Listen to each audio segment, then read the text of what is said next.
I was sitting, whispering to the 8-month-old baby in my belly, when I was startled by the unexpected ring of a call from the police. A male officer's voice came on. "Mrs. Peterson, your husband is in emergency care at Massachusetts Hospital. Please come immediately." I was trembling, nearly dropped the phone. He continued. "We found him with a woman in the hotel bathroom, both unconscious." My ears went numb, but I instantly grabbed the keys and ran to the car like an Olympic sprinter. My name is Camilla Peterson, 35 years old, and I'm the head of marketing at a real estate firm in Boston. That Friday night, I was alone in the bedroom of our 2-story home in South Boston, gently stroking my belly and whispering to the 8-month-old baby boy growing inside me. The silence in the room pulled me back to the memories of the 2 miscarriages I had shortly after Gabriel and I got married 8 years ago. I will never forget those days. I lay in the hospital, clutching my stomach and crying until I was too weak to move. While Gabriel always said he was busy with client events, that the stockbroker industry didn't allow him time off, I told myself he didn't have a choice, that I had to understand his career. 6 years later, when I thought my heart had already hardened, I became pregnant again. This time, it was a boy, 33 weeks along, and the doctor said everything was fine. But fear still haunted me. Working for a major real estate company, I was used to dealing with charts, plans, and things I could predict. But pregnancy, for me, it always came with the looming fear of being robbed. I opened TikTok to distract myself, and unexpectedly saw Jennifer's latest video. She was standing in a luxurious hotel room, filming the window that looked out onto Boston Harbor. Quick layover in Beantown before NYFW Hearts.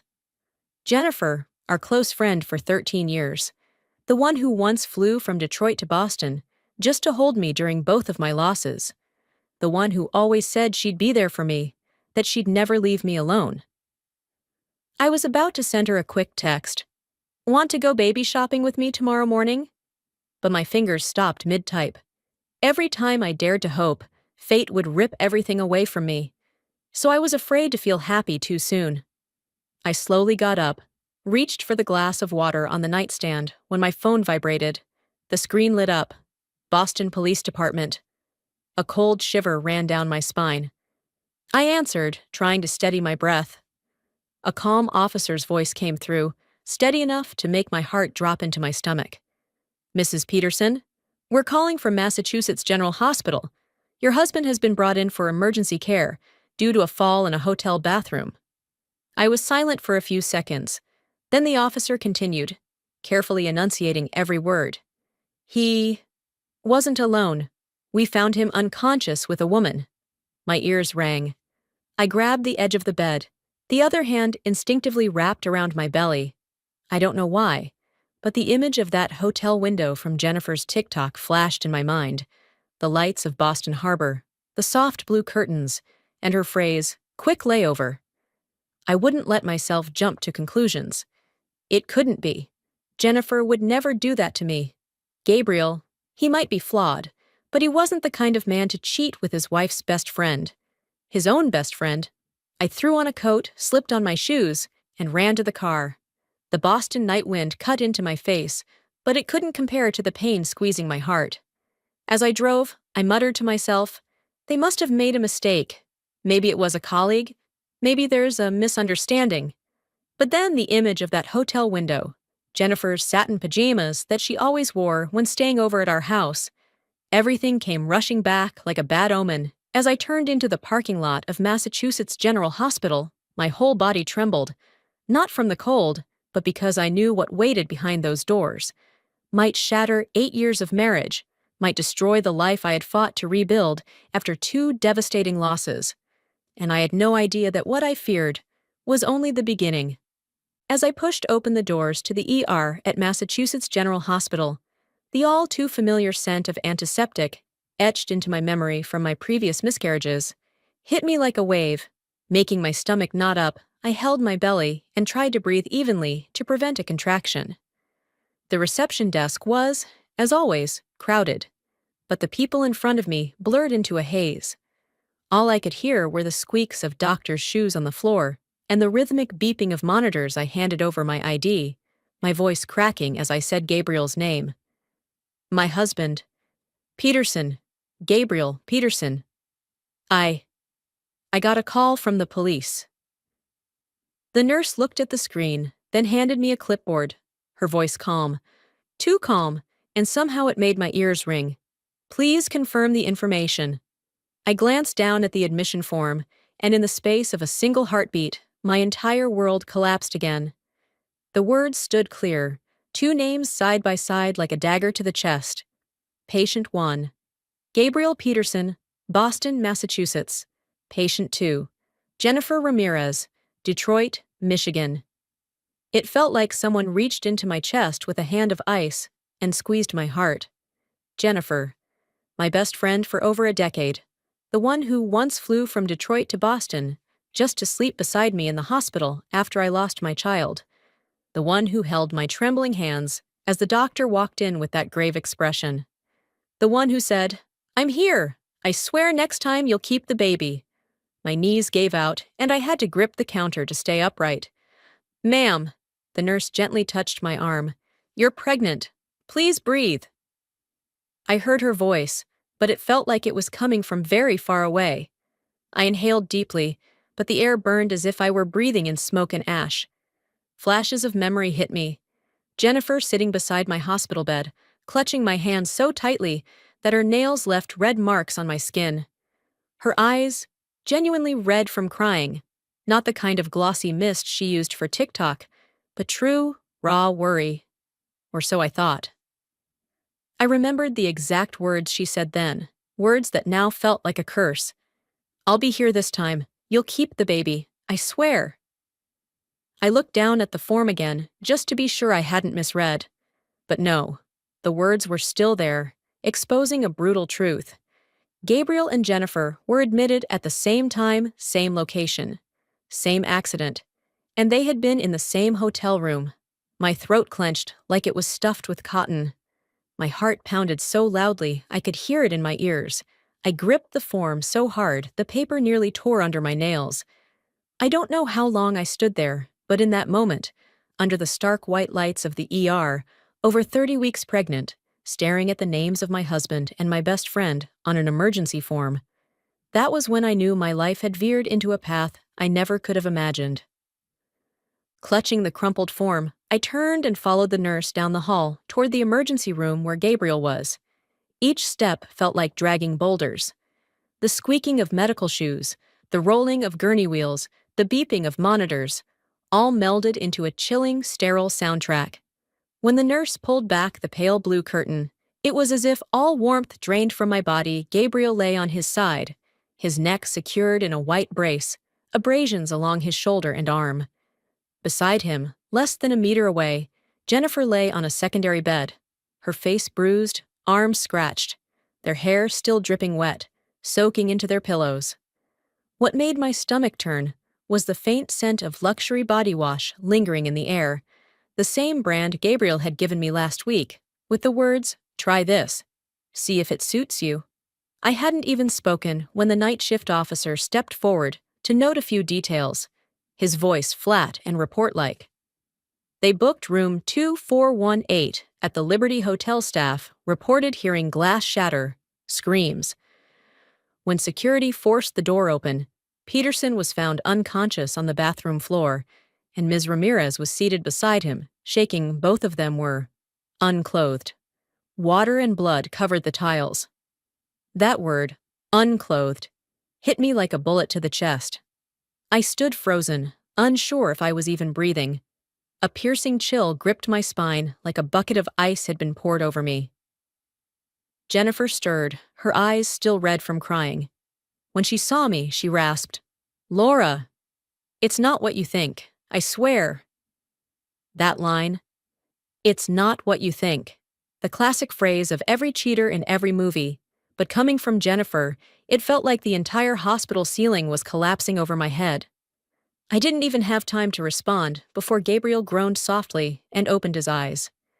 He winced from the dizziness, lifted his hand to his head, and the first thing he did wasn't ask if I was okay, but turned toward Jennifer, voice hoarse yet filled with worry. "Baby, Are you all right?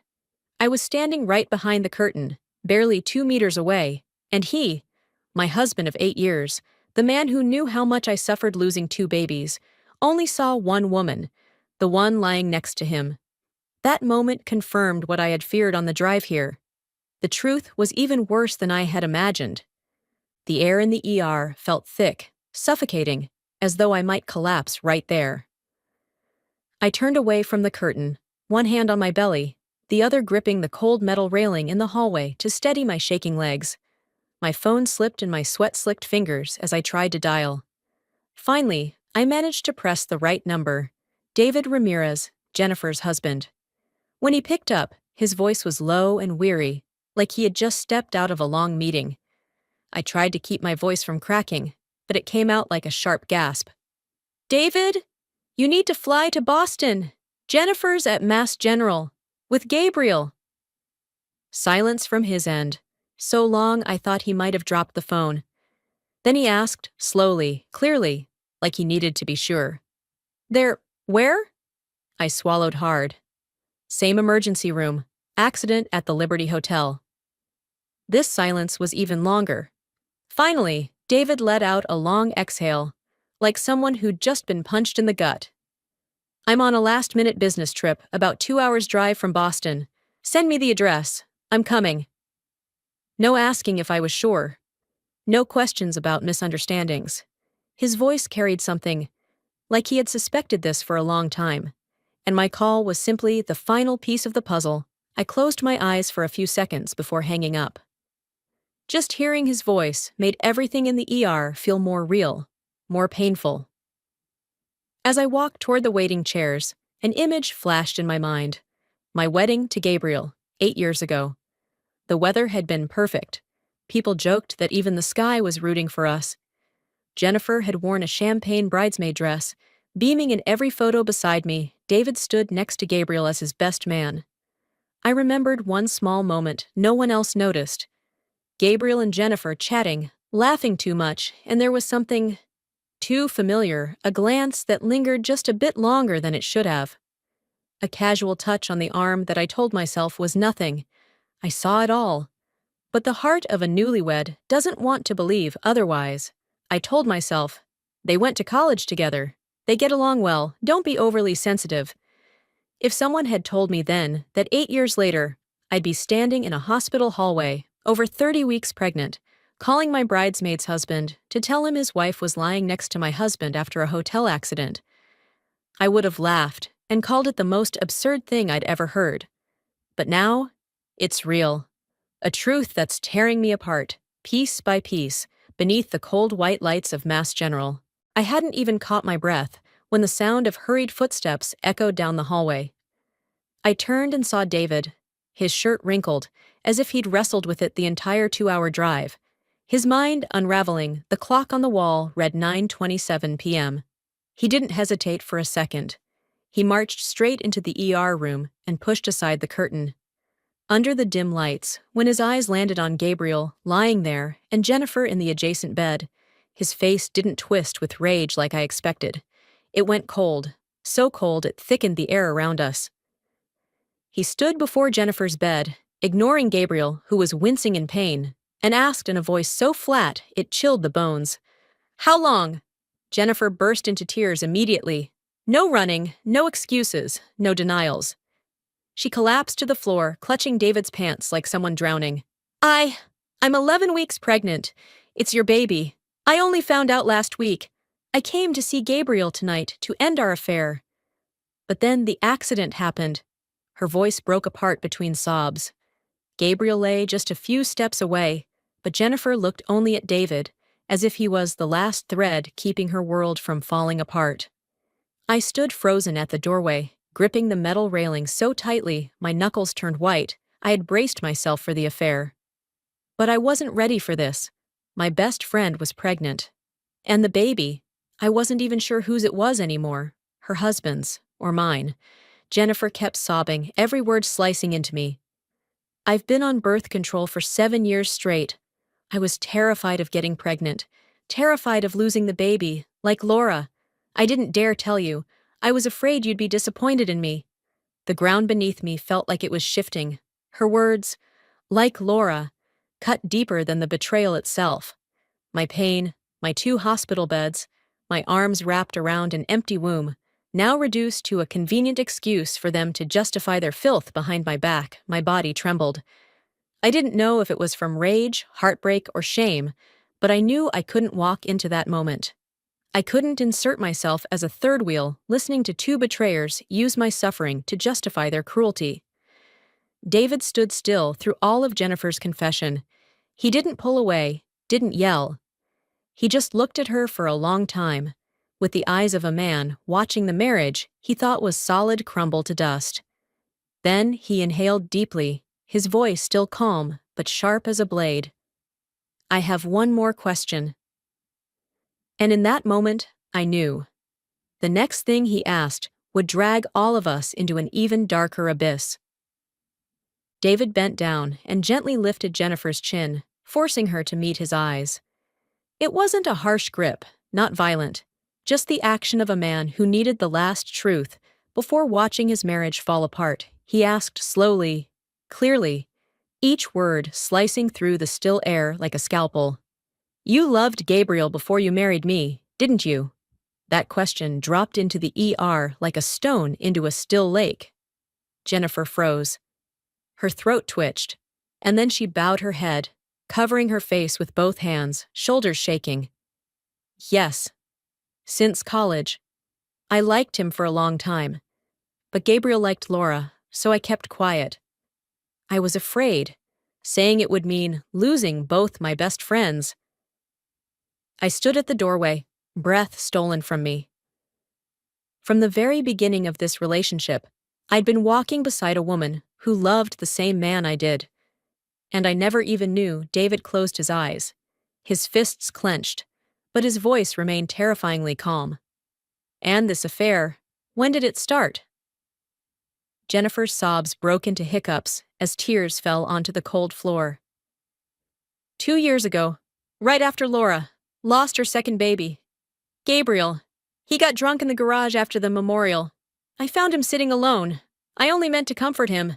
But then, things went too far. The phrase "went too far" rang in my ears like a blade. I leaned against the wall, gripping the railing again, every muscle in my body tightening. 2 years ago, I was in a hospital bed, having just lost our second child, my belly cramping, my heart torn open. Gabriel said he was going out to get dinner for me. I remember waiting for him, for hours, waiting for cold soup, a whispered apology, a warm hug. But now I knew where he had gone. He was on top of Jennifer, while I was losing blood, drowning in the worst pain of my life.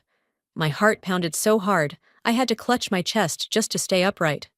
My body trembled, not sure if from fury or from one more crack splintering my already fractured heart.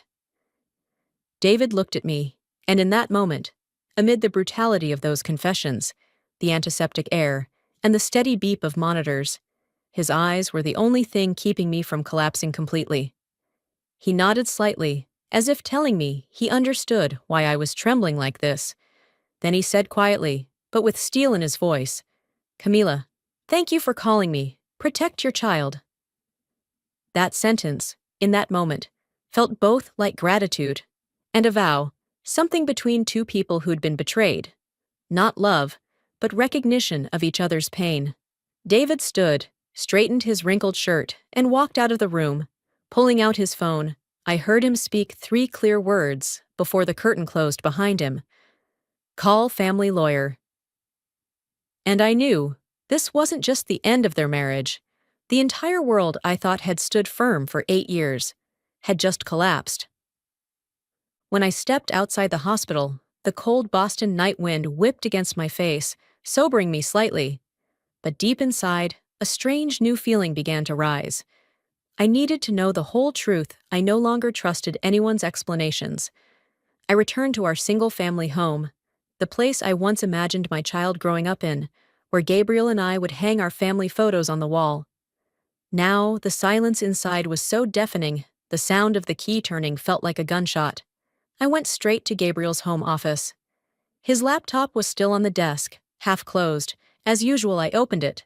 and just like every other time, he hadn't logged out. My hands trembled, but I clicked into his calendar app. Within 3 seconds, a chill ran down my spine. The Liberty Hotel. Room booking. Repeating like clockwork. The last Friday of every month for 14 straight months. The note stung my eyes. J. Hearts. Content Shoot Boston. J. I didn't need anyone to explain who that was. I clicked on each entry, each date, each payment. Every line slapped me in the face. If it hadn't been for the accident that night, how many more months would they have gone on? I switched to checking his work email. Gabriel's inbox was full of financial meetings, stock brokerage contracts, but wedged between them were money transfers, invoices for creative content services, and a string of emails labeled Personal J. My heart pounded. I logged into our joint bank account, the one we'd used to save for our future child for years. In the transfer history, I scrolled down, and I thought my brain might explode. $7,000 a month. Consistently, 14 times.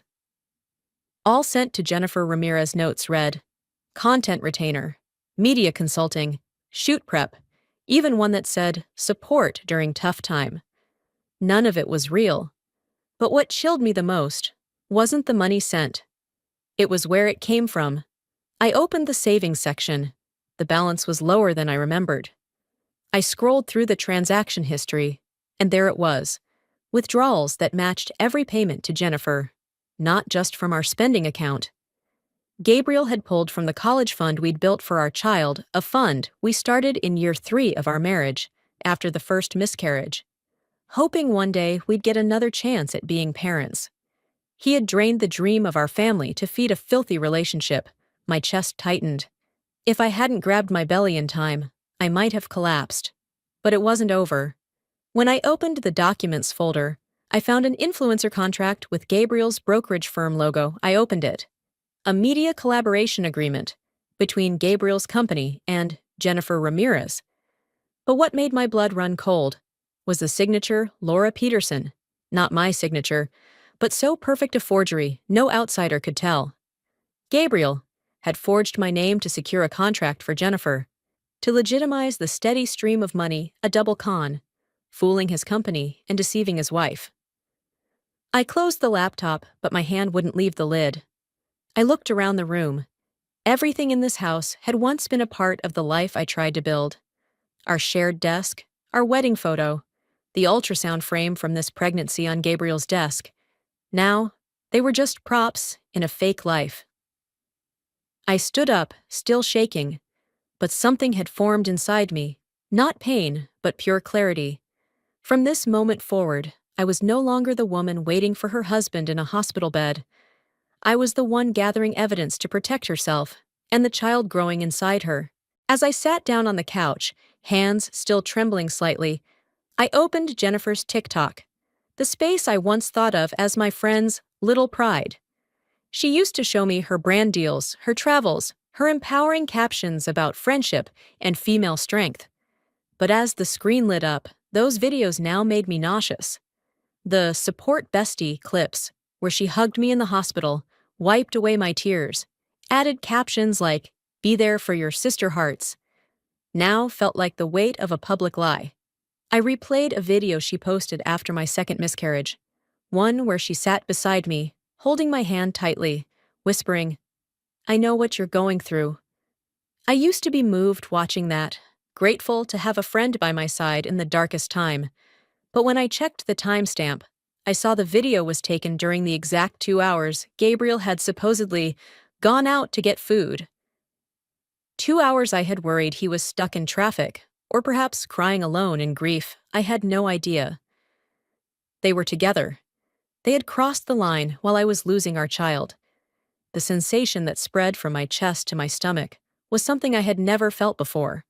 Not just pain, but the complete collapse of every memory I once believed was true.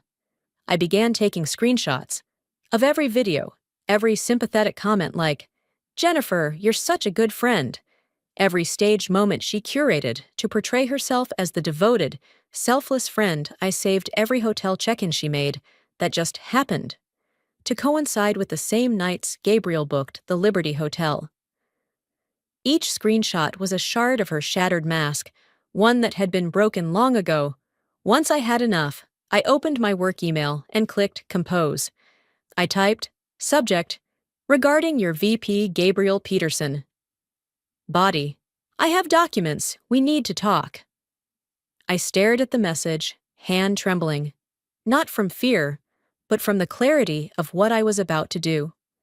I knew once this email was sent, Gabriel's life would never go back to the way it was. But I also knew I couldn't act while emotions still stormed inside me.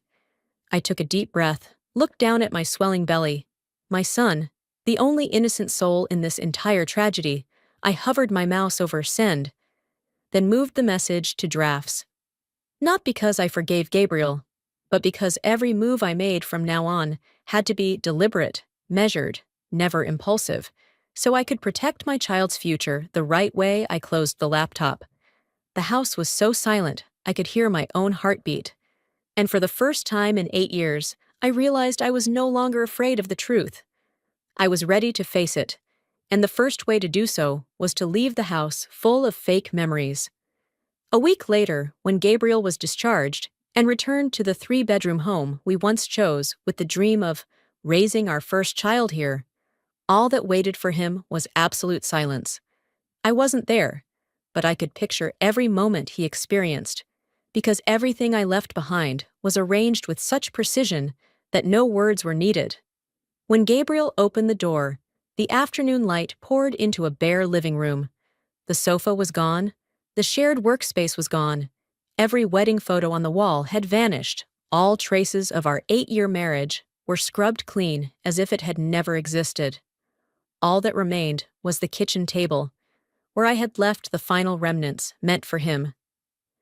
In that cold space, he would have seen the 33-week ultrasound photo of our son, laid neatly like a blade pressed to the heart of a father who had never cherished what he had. Next to it was the divorce agreement, already signed on my part with a pen beside it, an invitation to sign the truth he created. And there, 2 strips of extended birth control pills Jennifer had once left at my house, now laid on the table like the final proof of betrayal. On top of it all, a handwritten note in shaky but resolute handwriting. You left me alone for 2 miscarriages. This time I will give birth, but not with you. I could imagine Gabriel standing there frozen, hands shaking as he held the note, mouth open but unable to speak. By nightfall, my phone rang endlessly, Gabriel calling nonstop, every call going straight to voicemail because I had blocked his number since the day I left the hospital. He left dozens of voicemails. Laura, please let me explain. Where are you? We need to talk. I'm sorry. I'm really sorry. But those words held no value anymore. Before he could even gather himself, an email from HR at his brokerage firm had landed in his inbox, its message simple but deadly to his career.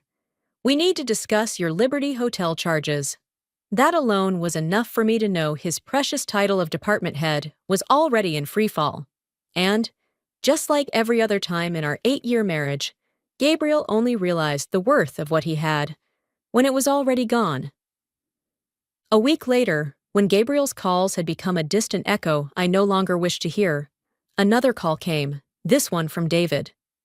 His voice was calmer than the last time we met at the hospital, but there was still a heaviness to every word, like a man who had survived a storm but still carried its chill.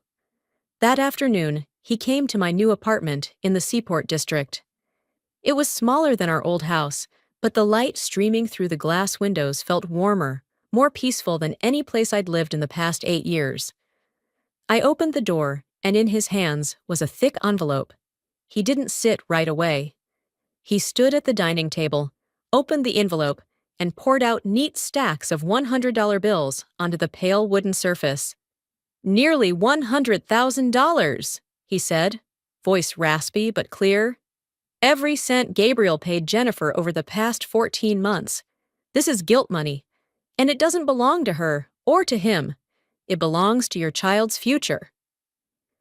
He said it without trembling, without flinching, like it was the most natural thing in the world for him to do.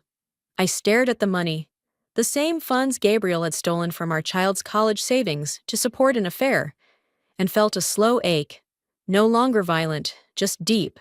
David pulled out a chair and sat across from me. His eyes were tired, dark, but completely sincere. He clasped his hands together on the table, like a man preparing himself for something he knew he needed to say. "Laura!" He inhaled deeply. "If you'll allow me, I want to be a father to your son. I've waited 7 years to become a dad.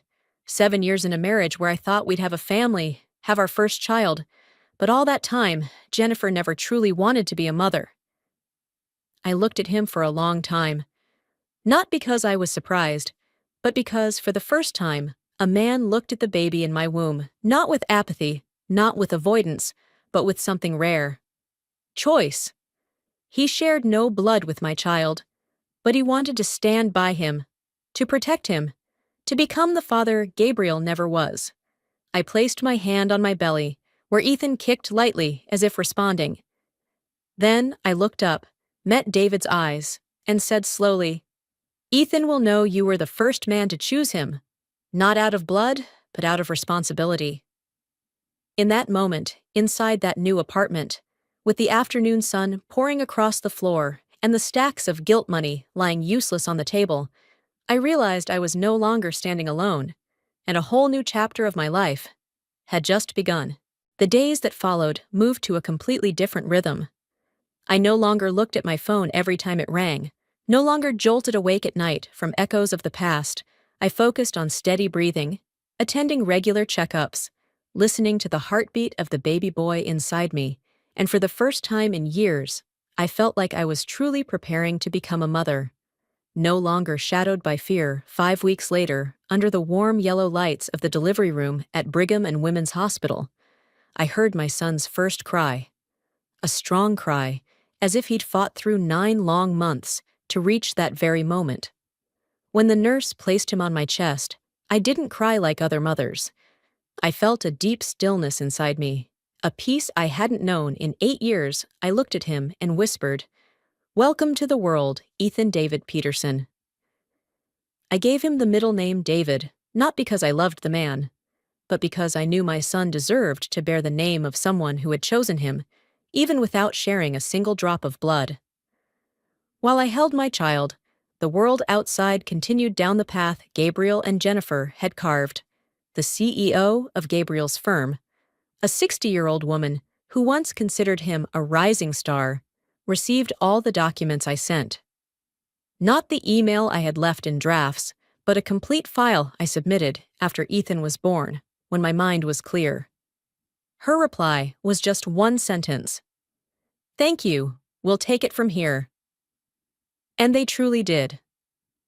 Days later, Gabriel was fired, quietly, with no internal memo, no farewell, all for charging the company for services Jennifer never delivered. His intranet account was locked, his office pass disabled, and his reputation in the brokerage world sealed like a closed book. Meanwhile, across the country, Jennifer began her own freefall. The support bestie clips, scenes of her hugging me in the hospital, her vlogs about eternal friendship, were resurfaced and tied to rumors about the Liberty Hotel scandal. She lost her PR deals, all her sponsors, and followers dropped at a shocking rate. From 270,000 followers, she fell to about 2,000 in less than 2 months. 6 months later, in a small apartment in Detroit, Jennifer gave birth to a baby girl. She named her Lisa Ramirez.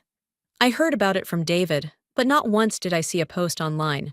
No number sign, "Welcome baby," no "My birth story" video, no sweet captions, no crib photos, no congratulations. Because no one congratulated her anymore, I was told that when she tried to explain herself online, her video was flooded with hate.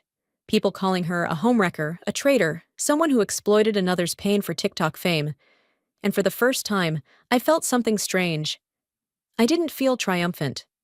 I wasn't glad to see Jennifer fall. I just felt empty. The people who once mattered most to me were now paying their price in their own ways, and me, holding my son in my arms, realized that sometimes life doesn't need you to take revenge. It does the job for you, with the truth they created themselves. I thought everything had hit rock bottom, but a few weeks after Jennifer gave birth, another truth surfaced.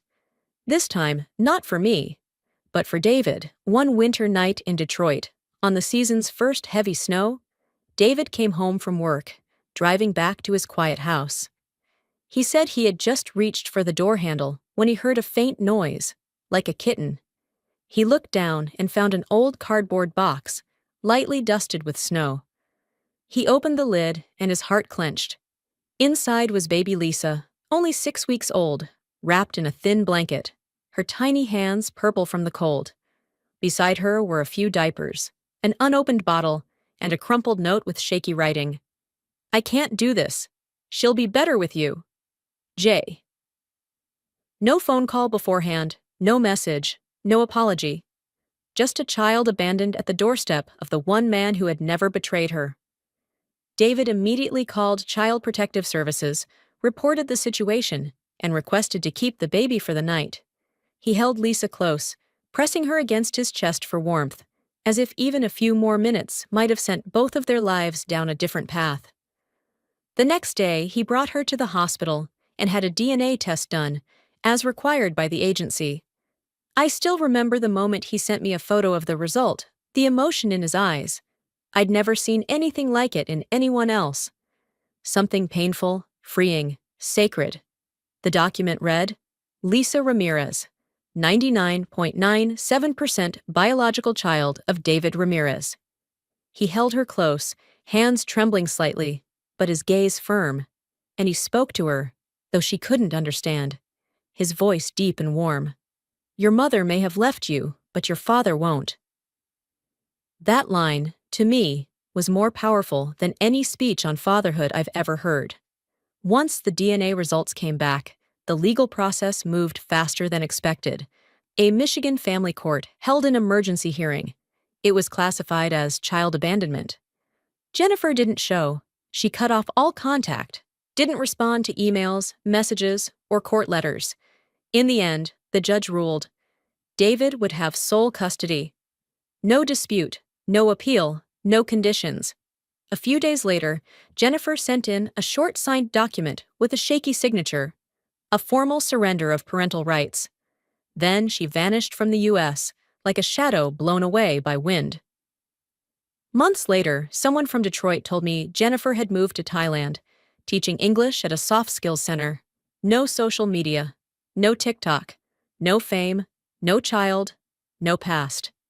Only David and Lisa, the only two people who never betrayed each other, starting a family in the quietest but strongest way I've ever witnessed. And then time passed. Detroit's winter gave way to summer. Summer faded into Boston's breezy autumns. I continued raising Ethan with a peace I had never known David. Meanwhile, was building a new life from scratch while learning to be a father. But one day, on the phone, he said quietly, like the decision had been brewing for a while, "Laura, I think it's time I moved to Boston." A year after Ethan's birth, David did exactly that. Packed everything into a few boxes, drove across 3 states, and rented a small apartment directly across from mine in the Seaport district. His unit was in the exact building across the street, same floor, so close that when I opened my curtains, I could see him holding Lisa in the mornings, making her a bottle, or reading to her at night. On their first morning there, I stepped into the hallway with Ethan just as David pushed Lisa's stroller by. 2 little kids, one black-eyed boy who looked like me, one brown-eyed girl who looked exactly like David, saw each other, and as if touched by some quiet magic, both burst into giggles. Ethan pressed his hands against Lisa's stroller, bouncing as if to say hello. Lisa grabbed Ethan's sleeve, her round eyes sparkling. Watching the 2 toddlers stumble down the hallway, laughing like they were meant to find each other, I felt the entire past year collapse into one single moment. A moment where the weight I'd carried for 8 years suddenly felt a little lighter. Then Ethan looked up at David, and in his first babbling attempt, said, "Dad." David froze, eyes red for a fleeting second, before he bent down, cupped Ethan's cheek, and replied, voice raspy and full of warmth, "Dad's here." That was the first time I truly smiled. Not a smile to soothe, not a smile to mask pain, but a real smile of someone who had walked through hell and found the light. After that, we started attending a single-parent support group in Boston. From awkward first meetings, to coffees after sessions, to afternoons at Carson Beach Playground with our kids, we slowly became a different version of a family. Not tied by blood, but by choice, responsibility, and kindness. A chosen family. And sometimes, that's the strongest kind of family life can give you. That weekend afternoon, I leaned on the seaport railing as wind from Boston Harbor carried the scent of salt, and the golden sunset stretched across the water. Ethan and Lisa ran ahead, tiny footsteps scattering soap bubbles that shimmered in the light, glittering orbs that rose and popped, like fragments of painful memories being carried away on the breeze. I opened my phone, scrolled through TikTok without thinking, and saw Jennifer's new video from Thailand. No filter, no makeup, no self-love captions. Just a tired woman's face teaching children to pronounce the word apple. I watched a few seconds. No anger, no pity, not even emotion. Then I closed the app, because her life now was no longer my concern. Across the way, David sat on the grass, tying his shoelace while watching the two kids chase each other. My heart lightened at the sound of Lisa's laughter, a sound that, just a year ago, had been so fragile inside a cardboard box on a freezing night. At that moment, a message came from an old friend. Gabriel's back in the financial news. I opened the link. Gabriel appeared beneath the headline. Former brokerage manager involved in Liberty Hotel scandal, under investigation for misuse of corporate funds. The article said he was unemployed, under legal review, and court-ordered to pay child support. I finished reading, locked my phone, and realized I felt nothing, because everything worth hurting over had already hurt enough. Ethan ran toward me, little arms raised, wanting to be held. I scooped him up, and at the same time, David lifted Lisa onto his hip. The children rested their heads on our shoulders, smelling of sunshine, baby lotion, and the scent of a life completely reborn.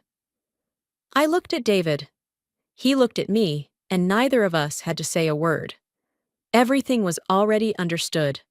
My voice spoke in the final voiceover, gentle, steady, and honest, just like the way I had relearned myself. I lost a husband and a friend, but I gained 2 children, a worthy father, and a version of myself no longer living in lies. If you've stayed with me until this very moment, thank you for walking beside me through a long story filled with loss, but also full of hope. Every view, every comment, every share you give helps stories like this reach those who may need just a little strength, a little belief that they too can rise from their own heartbreak. If today's story touched your heart, please hit like, subscribe, and share it with someone you think might need to hear this. It might be a small gesture, but who knows? It could become a lifeline for someone out there. Thank you for being here. I'll see you again in the next story.